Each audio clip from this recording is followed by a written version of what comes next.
Maybe hoping to get something on the lines of what is this? Of 99. What would be the most productive move here? Well, with the knight on c3, he probably wants to play e4 at some point, so I can prevent that with bishop f5. Now I know his knight's going to go to b5, and I can play knight a6 to stop that, and then kick the knight away back to c3, which almost makes the knight b5 thing seem like a waste. I'm pretty confident that he's going to go for it. Oh, I guess not. Is my bishop going to get trapped? I don't think so. e6, I think that is probably the most efficient move. Hold on a second. If knight takes, pawn takes, and queen to h4, he's in check. He will play bishop to g4, or g3, and then I will take on d4. That is 2 pawns for the piece, which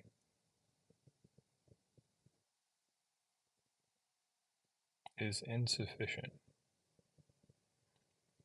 So bishop will fall back to g6. A drawback to this strategy for him is that he's gaining space. This only works if his intention is to castle queenside. So let's limit his space with h5. Now g5, the cool thing about this structure for me is that I can castle, since there's no breaks, I can actually castle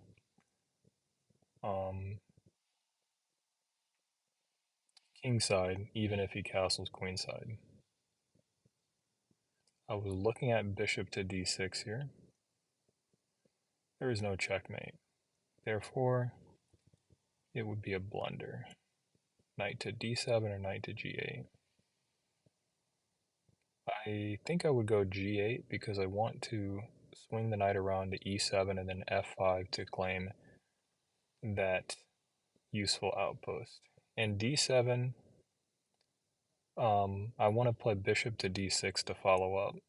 So knight to g8 makes a lot of sense. Now do we get knight to b5? No. So we'll go bishop to d6. The queens will trade off, and he'll probably play... Alright, the imprecise move would be taking his bishop instantly. The computer precise move is progress over everything. Knight e5, or knight e7, knight f5 to target h4. What will I do after bishop to b, or knight to b5 again? I think I will be forced into capturing knight to b5 seems like an excellent move right now. I probably could have gone c6 to stop that, but knight b5 seems like a tremendous move.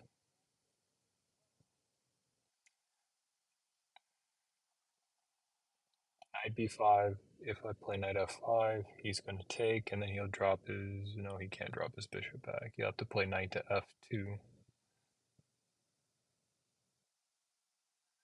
And I will be without the bishop pair. Now if I take on f4, then he takes back with a knight, and I'll lose the bishop pair anyway. But,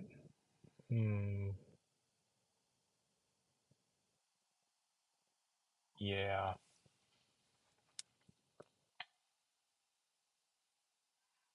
I could always try knight to f5 and completely ignore it. How would he defend his h4 pawn if I play knight f5 right now? Knight f5, knight takes on d6, pawn takes. How does he defend? He has to play knight f2. And then if I follow with knight to c6 and e5,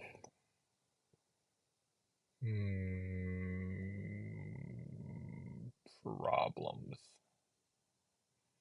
What if I ended up playing e5, just brute force it to try and get the e3 pawn?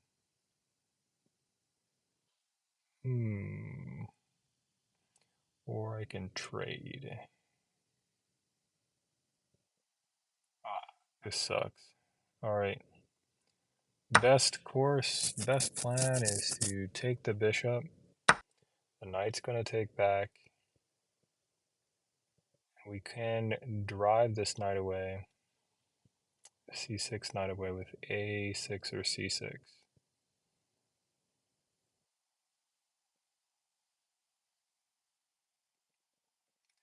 I think we'll go with C6.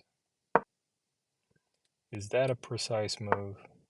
The reality is I want to protect my D5 pawn. Under the circumstance, I need to push through the center with E4. Like right now, for instance, I want to play E5 at some point. So I'm going to go with queen to D6. D6 could have allowed me to play knight d7, e5, or if he decides to take on g6, I can sneak in queen to g3 first.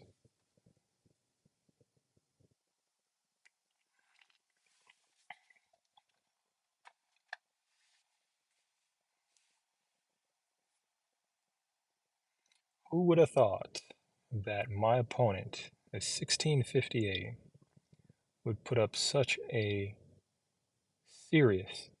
such a serious game of chess? Okay. Put forth. He really cares. He really cares about his game. He's playing a master, so he needs to provide me with a master class. We probably trade the bishops at this point. I was actually thinking that I let him take on g6 so that I can castle and pressure the open f file, but if he ends up playing f4 after the fact, then that's really going to lock everything up. So maybe the game plan is trade off bishops, lock things up with the g6, try to push through the center with e5. That, I think, is a pretty decent game plan. And if he plays the knight, if he recaptures with the knight, I can... Actually, I would have played g3. Okay, this is scary stuff. He's probably considering playing g6 if given the chance. But is it that good? No, I don't think it's good. I actually should provoke that move. So I'm going to go with knight to d7, trying to get him in g6, because if he does play g6, what he might overlook is the fact that I have queen to g3 to pick up the pawn. I think he might overlook that. But by itself, even if he doesn't make the mistake, knight to d7 is still very productive.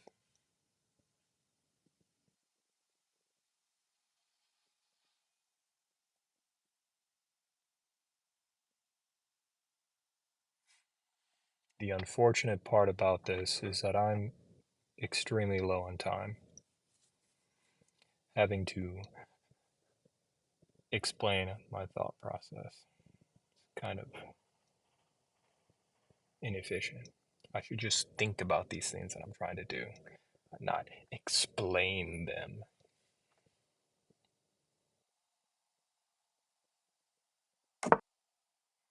Right.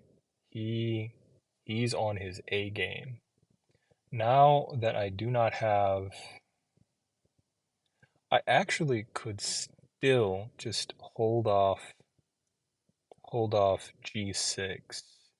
Maybe I could consider playing F6 and try and pick that pawn off later in the game. I think that would be the most ambitious choice. If he plays F6 or G6, I want to keep that G pawn there. Play F6 in response to G6. Make my central thrust that much stronger.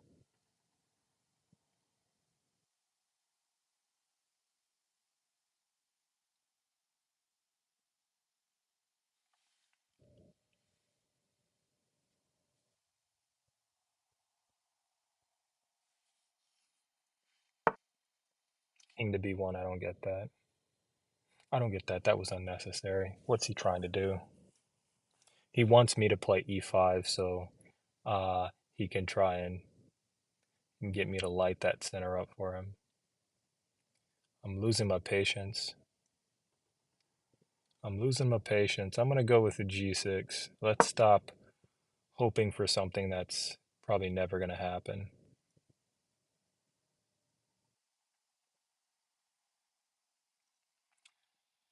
The next plan of action, now that I've locked my king side up, it's to um, take the responsibility from this rook and bring it over to the center, since we are planning to unleash havoc through the center with e5. E5 will be tragic for my 1600 opponent.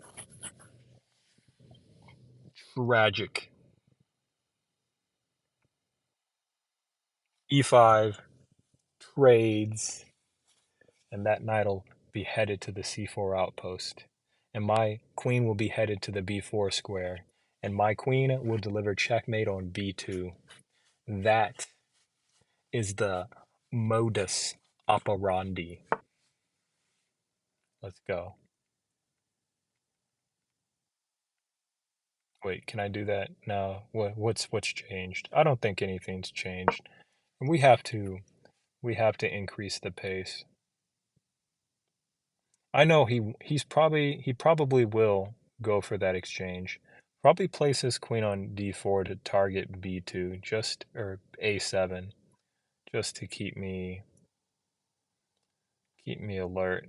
But he is dropping his f3 pawn, which he'll probably get compensation since it'll open the file on my backwards f7 pawn. Great compensation. So if he decides to take and I play knight e5, then my king will likely. It's a tough move. This guy's tough. Oh, we're gonna go for it. Takes. He's gonna take back with the queen. My king's gonna move over to the b8 square. Or actually, I might have to play a little bit more dramatic considering how accurate this guy is playing. I'm gonna have to play a little. I'm gonna have to dial up the efficiency. We're gonna go b6 since that knight could still make his way to c4, and I need to protect the d5 pawn too.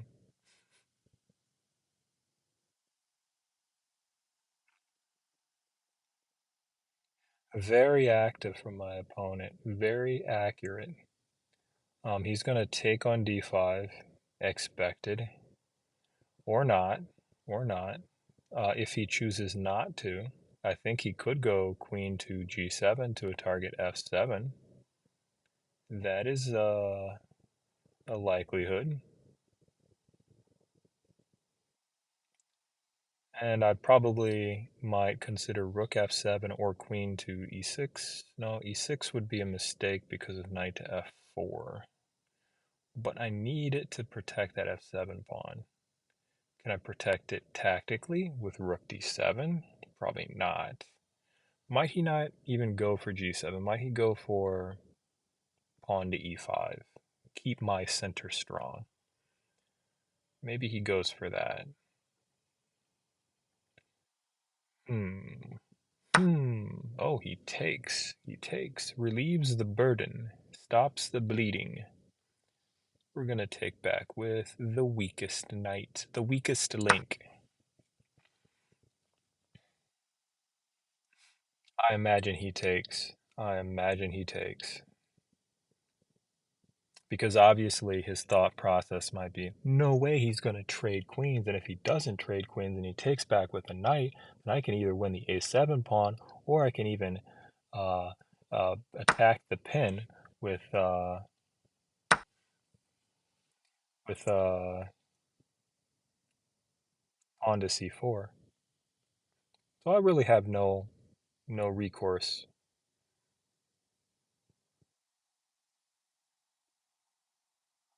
I guess he could take on h8 if he wants. Rook takes. Rook takes on d5. Maybe I'm a little bit better. Well, no, I'm not even better. Because I was thinking I would be better developed, but it would be his move at the end of all that. So we're not trying any funny business here. We're going to play knight takes, and we're going to fix our last rook. Try to play as precisely as possible. Fix our last rook to the e file. That will be the game plan. And if he brings his rook to the e file, then we have tactics. I'm going to take on e8, play knight c3, take on e1, and then his rook will come to the 7th rank, so will mine. We'll trade rooks, and I'll have the better endgame because he has doubled c pawns and an isolated a pawn. And he has weaknesses on the h and the f file too. So I feel that there's a high probability of that happening. Well, at least I hope. I hope that I'm gonna make that tactic work. That would be nice. Rook h8, h8 to e8. That's the game plan. Now he's going to e4. And he's going to bust me here because... Oh, can I stop him from... No, you really can't. Let's just go to e8 then.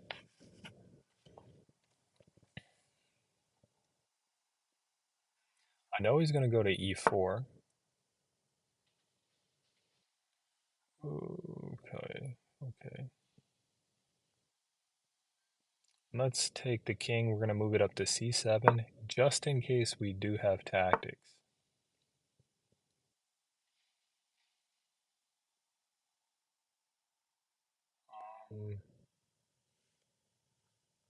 Darn, I don't know what's happening here. Alright, we don't think we do have tactics. He'll trade, he'll trade first. We're going to go to f4, try and go after that h4 pawn.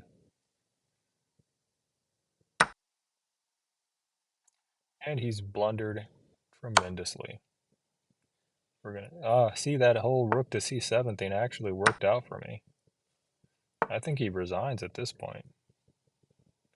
That's too bad. He played a very good game. We definitely will take out all of the pieces that require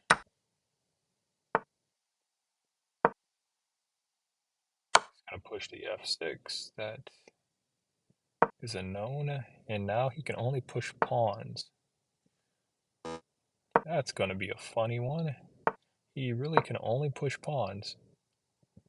So I'm gonna promote. If I could under promote, I would promote to like a knight and go knight f2, knight d3. But unfortunately, I can't.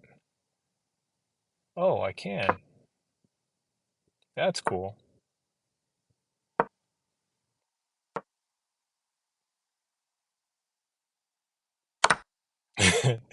That's funny.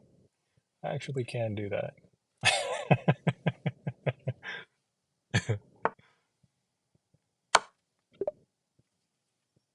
Hilarious.